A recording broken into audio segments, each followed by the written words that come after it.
लोकसभा चुनाव के फेज 2 अब पूरा हो चुका है। जैसे जैसे चुनाव आगे बढ़ रहा है वैसे वैसे सियासी तपिश भी अब महसूस होने लगी है। सियासी दलों ने अप्रैल में खूब आक्रमण किए, लिहाजा मई की महाभारत यकीनन दिलचस्प होगी। मगर दो चरणों की बात करें तो एक चिंता की बात जरूर दिखाई दे रही है और वो चिंता है कम मतदान की। जी हां, दो फेज की फाइट कुछ कुछ फीकी दिखाई दे रही है। दूसरे चरण में 13 राज्यों के 88 सीटों पर वोटिंग हुई। उत्तर प्रदेश में भी 8 सीटों पर मतदान हुआ। अगर सिर्फ उत्तर प्रदेश की बात करें तो उत्तर प्रदेश में सबसे ज्यादा अमरोहा में वोटिंग की गई। उत्तर प्रदेश की 8 सीटों पर कुल 54.85% मतदान हुआ, जिसमें अमरोहा में सबसे ज्यादा 64.02% मतदान हुआ। मेरठ में 58.70% मतदान हुआ। वहीं बागपत में 55.93% मतदान दर्ज किया गया। गाजियाबाद की बात कर लेते हैं तो यहां तो 50% से भी नीचे मतदान कम रहा है, 49.65% मतदान हुआ। गौतम बुद्ध नगर में 53.21% मतदान रहा है, जबकि बुलंदशहर में 55.79% मतदान दर्ज किया गया।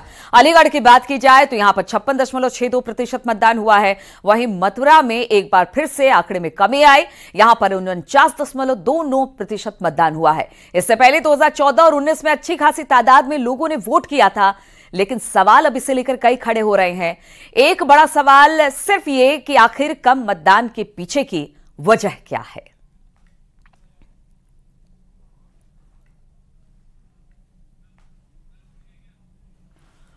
तो मतदान का प्रतिशत कम रहा है। पहले और दूसरे दोनों फेज की अगर बात की जाए तो 53-54% मतदान दोनों फेज में देखने को मिला है। हालांकि पहले फेज के कम मतदान के बाद तमाम पार्टियों ने और तमाम पार्टियों के बड़े नेताओं ने जरूर लोगों से अपील की कि अपने घरों से बाहर निकले। आपका एक एक वोट बेहद कीमती है। इस लोकतंत्र को मजबूत बनाने के लिए आपको वोट करना पड़ेगा। और अब वही बात सेकंड फेज में देखने को मिली। सेकंड फेज में भी ये लग रहा था कि शायद सुबह सुबह लोग अच्छे खासी तादाद में निकले थे, लेकिन बाद में ये तादाद धीरे धीरे कम होती चली गई और सिर्फ एक सीट जो अमरोहा की थी, कल जो 8 सीटों में से मतदान हुआ उसमें से सिर्फ अमरोहा की सीट पर ही अच्छा खासा यानी फर्स्ट डिवीजन से ज्यादा का मतदान हुआ है। ये एक मतदान केंद्र जो सीट थी वहां पर 62 के आसपास मतदान हुआ है, प्रतिशत के आसपास। बाकी हर जगह 50 से 55 के बीच में मतदान हुआ है, जो कि बेहद कम माना जा रहा है।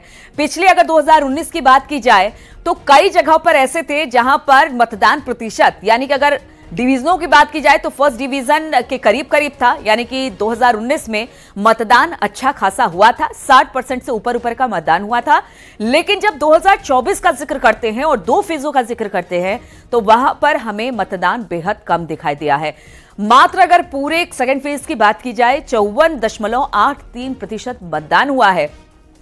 अब जो ये मतदान हुआ है वो क्या कुछ कहता है? आखिर मतदाता की उदासीनता के पीछे की वजह क्या है?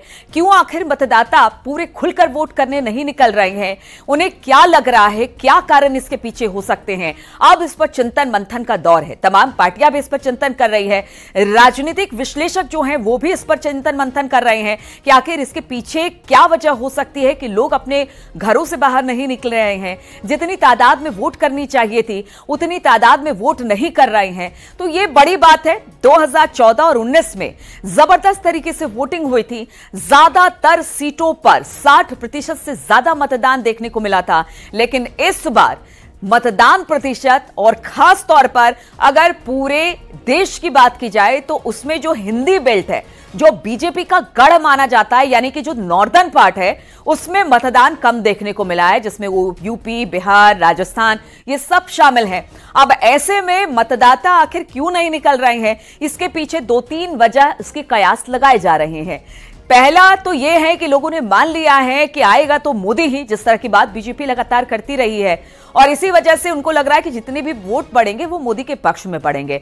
दूसरा कारण यह भी हो सकता है कि एंटी इनकम्बेंसी, शायद बीजेपी को लेकर हालांकि लहर किसी की दिखाई नहीं दे रही है। पहले के चुनावों में आपने देखा होगा कि जब एक पार्टी सत्ता में होती थी, दूसरी पार्टी अगर उसे रिप्लेस करने वाली होती थी तो एक लहर सी बनती थी। वो लहर भी नहीं दिखा रही है, वो करंट भी नहीं दिखाई दे रहा है। तो इसके पीछे आखिर वजह क्या है? बातचीत करने के लिए हमारे साथ तमाम पत्रकार जुड़ेंगे, जिसमें रतिभान त्रिपाठी होंगे, निरंजन पोद्दार होंगे, सौरभ दुबे होंगे जो राजनीतिक विश्लेषक हैं। और ये विश्लेषक भी अब बहुत सारी बातें कर रहे हैं कि आखिर इसके पीछे की वजह क्या है। आज इसी पर विश्लेषण करेंगे कि 2 फेज में जो कम वोटिंग हुई है 2024 में, उसके पीछे आखिर क्या वजह है। सौरभ दुबे इस वक्त हमारे साथ जुड़ गए हैं। सौरभ जी, हमने पहला फेज देखा, मतदान काफी कम हुआ, 50 से 53% के करीब मतदान हुआ है। दूसरे फेज आते आते ये लगा कि शायद अब यहां से मतदान जोर पकड़ेगा, लेकिन दूसरे फेज में भी मात्र 54.83% मतदान हुए हैं। आखिर वोटरों की उदासीनता के पीछे की वजह आप क्या देख रहे हैं? देखिए, वोटरों की उदासीनता तो नहीं कही जा सकती, इसको उदासीनता शब्द ठीक नहीं रहेगा, क्योंकि वोट करना भी चाहते हैं लोग, ऐसा नहीं कि वोट नहीं करना चाहते हैं। लेकिन समस्या मुझे लगता है ये जो इस बार अप्रैल के महीने में इतनी प्रचंड गर्मी पड़ रही है, इतना तापमान इतना ज्यादा है, तो उसकी वजह से लोगों को जो कतार में खड़ा होना पड़ रहा है, कतार वाला जो समय लगता है, उसकी वजह से लोगों में थोड़ी सी कमी दिखाई दी है। क्योंकि जिस प्रकार से अभी 42, 43 का टेम्परेचर अक्सर ये मई और जून में दिखाई देता है। हाँ, ये इस बात को भी स्वीकार करना चाहिए कि 2019 में भी तापमान यही था, तब भी लोगों ने वोटिंग की। लेकिन इस बार अप्रैल के महीने में ही इतनी अगर टेम्परेचर बढ़ गया, तो मेरा मानना है, मुझे लगता है ऐसा कि वो कहीं ना कहीं एक बड़ी वजह है कि जो लोग जाकर के लाइन में कतार में लग करके वोट डालने जाते थे, उससे थोड़ा सा बचने का प्रयास किए। हालांकि ऐसा नहीं होना चाहिए, चुनाव आयोग भी बार बार जो है वो अपील करता है, हम लोग सब अपील करते हैं, आपका चैनल इतना बड़ा चैनल है वो भी अपील करता है कि लोग जाएं, अपना कर्तव्य भी है वोट डालना और जो है उनका अधिकार भी है। और देखिए, मेरा एक मानना और है कि जहां तक ये कम वोट परसेंटेज है, 50%, 53%, 60% के नीचे, तो पहले अक्सर हम देखते थे कि जब वोट परसेंटेज यही रहता है तो सरकार जो है सत्ता में वो स्थिर रहती है, वो सरकार चेंज नहीं होती है। हालांकि 2019 के बाद से, जब से प्रधानमंत्री नरेंद्र मोदी की सरकार आई 2014 के बाद से, तो 2019 के बाद हमने देखा कि वोट प्रतिशत बढ़ रहे हैं, तेजी से बढ़ रहे हैं। तो ऐसा लगा था कि वो सरकार को चेंज हो सकती है, लेकिन वो वोट प्रतिशत बढ़ने के बाद भी सरकार नरेंद्र मोदी की रहती है। और प्रदेशों के अंदर भी, मध्य प्रदेश, छत्तीसगढ़, जहां वोट परसेंटेज बढ़े थे, वहां पर भी वो वापस भाजपा की सरकारें आती हैं। तो दोनों तरफा अगर आप देखेंगे कि अगर वोट परसेंटेज कम भी रहता है, इतना ही रहता है, तो भी भाजपा की सरकार है। जो एक पहले से रिवाज चल रहा था, भाजपा की सरकार क्या किसी की भी सत्ता में वो होती तो, लेकिन वोट परसेंटेज जो बढ़ के आता है तब भाजपा की सरकार आती है। बिल्कुल, परिवर्तन की हवा कहते थे कि ज्यादा वोटिंग हुई तो शायद यहां पर परिवर्तन, यानी शायद एंटी इनकम्बेंसी है, इसलिए ये कहा जाता था कि ज्यादा वोटिंग के बाद सरकार चेंज हो सकती है। लेकिन इस बार कम वोटिंग हुई है और कम वोटिंग चिंता का विषय है। निरंजन पोद्दार साहब भी हमारे साथ जुड़ गए हैं।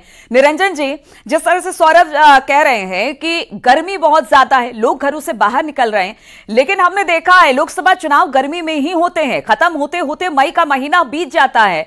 और सिर्फ गर्मी ही एक वजह है, या फिर आपको भी लगता है कि इसके पीछे की कोई और वजह है? और उदासीनता वर्ड पर सौरभ जी ने कहा कि उदासीन नहीं कहेंगे, लोग निकल रहे हैं, लेकिन फिर भी कम वोटिंग के पीछे आप क्या देख रहे हैं?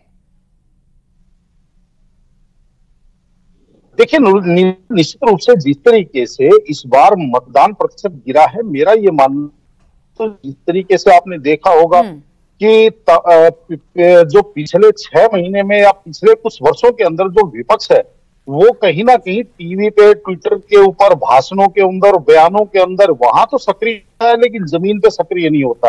और आप ये मान, जब तक उसकी टीम, यानी कि हमारे यहाँ एक बहुत बड़ी समझ लीजिए विडंबना है कि मतदाताओं को भी घर से निकालना पड़ता है। यानी कि जैसे शादी ब्याह में या किसी समारोह में जैसे न्योते के लोग इंतजार में रहते हैं, उसी तरीके से मतदान के लिए भी उनको लगता है कि कोई ना कोई पार्टी का प्रतिनिधि आए और उनको ये बात कहे कि चलो या वोट देने चलो।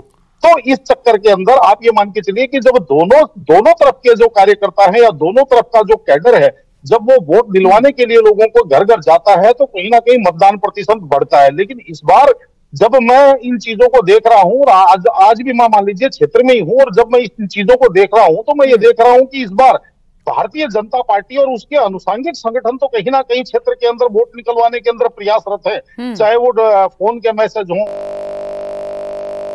हो या लोगों को फोन कॉल करके बुला रहे हैं, या जहां तक पहुंच बनती है वहां तक पहुंच रहे हैं। लेकिन जो वो कहीं ना कहीं इस बार ऐसा लग रहा है कि घर में सो रहा है। बल्कि आप सच पूछेंगे तो कई बूथों के ऊपर तो इनकी टेबलों तक बिल्कुल। तो दो रीजन तो यहाँ पर हमें बिल्कुल दो रीजन तो निरंजन पोद्दार जी यहाँ पर मिल गए हैं। सौरभ कह रहे हैं कि गर्मी बहुत ज्यादा, आप कह रहे हैं कि विपक्ष उस तरह से एक्टिव नहीं है, इसी वजह से लोग निकल नहीं रहे हैं। अगर जो निकल रहे हैं वो बीजेपी के पक्ष में वोट डाल रहे हैं, जहां तक मुझे समझ में आया है। रतिभान त्रिपाठी जी भी हमारे साथ जुड़ गए हैं। रतिभान जी, आप कम वोटिंग के पीछे की वजह क्या देख रहे हैं? बहुत सारे जो राजनीतिक विश्लेषक है वो अब ये कह रहे हैं कि इसके पीछे कई कारण हो सकते हैं। आपको कौन सा कारण इस कम वोटिंग के पीछे सुटेबल दिखाई देता है? देखिए, वोटिंग कम हुई है, ये सही है, और ये एवरेज वोटिंग लगभग ऐसे ही होती रही गर्मियों के चुनाव में। कोई पहली बार नहीं है कि ये ठीक है कि 54% के आसपास हुई वोटिंग। पिछली बार कुछ जगहों पर 60% गई थी, और यहाँ भी अलग अलग क्षेत्रों में अलग अलग हुआ है। लेकिन मुझे लगता है कि कम वोटिंग के पीछे इसका इम्पैक्ट ये नहीं होना चाहिए कि भारतीय जनता पार्टी कोई कैंडिडेट हार रहा है या विपक्ष का कोई कैंडिडेट हार रहा है। ये समय समय पर परिस्थितियां होती हैं और हर सीट की अपनी होती है। जिन कैंडिडेट्स ने और कार्यकर्ताओं ने ज्यादा प्रयास करके मतदाताओं को निकालने की कोशिश की है वो पहुंच रहे हैं, और जिन लोगों ने कम प्रयास किया उनके यहाँ से कम निकल रहे हैं। ये भी बात है। लेकिन इसको किसी की, यानी रतिभान त्रिपाठी जी, आप ये कहना चाहते हैं कि जो एक करंट दिखाई दे रहा है वो इस बार वो करंट नहीं है। अगर सरकार बदल रही है तो वो भी करंट नहीं है, और सरकार रिपीट हो रही है तो वो भी करंट नहीं दिखाई दे रहा है। चाहे वो सत्ता पक्ष के लोग हों या विपक्ष के लोग, दोनों तरफ से अगर सम्यक प्रयास नहीं हुआ है तो वोटरों के, मतदाताओं के कम निकलने का एक मूल कारण तो यही है। रही बात गर्मी की, तो गर्मी तो हमेशा होती रही। गर्मी में लोग निकलते रहे हैं और कम निकलते रहे, ये बात सही है कि ठंडी के सीजन के, जिससे मार्च के में जो विधानसभा के चुनाव उत्तर प्रदेश में होते हैं तो बड़ी संख्या में मतदाता निकलते हैं और मौसम अच्छा रहता है। लेकिन गर्मी का असर तो है, पर इसके पीछे जो पार्टियों की अपनी उदासीनता भी है। ये लोकसभा के चुनाव में वैसे भी बहुत बम्पर वोटिंग नहीं हुआ करती है। किसी भी क्षेत्र को देख लीजिए, छोटे राज्यों की बात देख लीजिए, ठंडे प्रदेशों की बात छोड़ दिए तो वहां तो ठीक है कि वहां लोग निकलेंगे। लेकिन बड़े राज्यों में जहां गर्मी का असर ज्यादा है और जहां ठीक है, गर्मी एक वजह हो सकती है। सौरभ दुबे जी, हालांकि हमने देखा कि पहले फेज की वोटिंग जब हुई तो बीजेपी की तरफ से और विपक्ष की तरफ से विकास एक बड़ा मुद्दा हुआ करता था। फर्स्ट फेज की जहां पर वोटिंग हुई उसके बाद मतदान प्रतिशत कम देखने को मिला, बीजेपी ने अपनी स्ट्रेटेजी बदली है। वैसे में जब प्रधानमंत्री ने बातें कही तो विपक्ष ने कहा कि प्रधानमंत्री ध्रुवीकरण की राजनीति कर रहे हैं, लेकिन उसके बाद कहीं ना कहीं बीजेपी के जो कार्यकर्ता थे उनके जरूर पैर में पहिए लग गए और वो जबरदस्त दुगने उत्साह के साथ चुनावी मैदान में रहे। यानी बदलते स्ट्रेटेजी के बाद भी यहां पर अगर आंकड़ा नहीं बढ़ता है वोटिंग परसेंटेज का, तो जो 400 पार का नारा बीजेपी ने दिया है फिर वो कैसे अचीव कर पाएंगे उस नारे को? देखिए, जब लक्ष्य बड़ा होता है तो कार्यकर्ता उसी हिसाब से काम करते हैं। किसी भी पार्टी का जो लक्ष्य, जिस हिसाब से, अब मान लीजिए किसी ने 400 रखा है और किसी ने 40 का लक्ष्य रखा है, तो जो कार्यकर्ता है वो उसी लक्ष्य को पाने के लिए कार्य करते हैं। ठीक है, उसमें कम ज्यादा वो बात की बात होती है। लेकिन मैं दो बात कह रहा हूं। पहली बात तो हम कह रहे हैं, देखिए, जो हम कह रहे हैं जनता के प्रति अगर सोच रहे हैं कि हम उसमें ये ना देख करके कि भारतीय जनता पार्टी के कार्यकर्ता है, कांग्रेस के, समाजवादी पार्टी, हम वोटरों की बात कर रहे हैं। हमारी चिंता अगर वोटरों के लिए है तो उस पर जरूर चुनाव आयोग को आगे चल करके चुनाव सुधार कार्यक्रम के तहत वोटिंग के लिए कुछ ना कुछ ये गर्मी के सीजन के लिए करना पड़ेगा। ये एक बात।